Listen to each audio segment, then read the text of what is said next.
Oh, no, right? I gotta go early and sight my rifle in. I haven't shot it since I put that sight post in. Every time somebody says that, and you like, oh, this tactical class is so hard, it's like,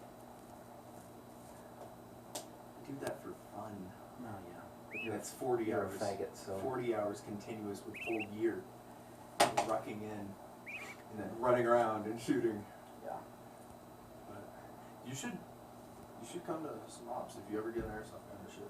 What can I bring up? Just bring my rifle? There's actually, no, there's an op series that you can just get a blank fire adapter, get blanks, and it's more like a courtesy thing. Like they don't have to actually call their hits if you're shooting at them, but they should, you know.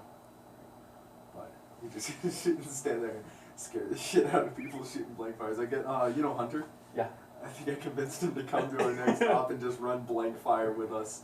So we're just gonna have a guy just, you know, screaming random shit and rushing and shooting.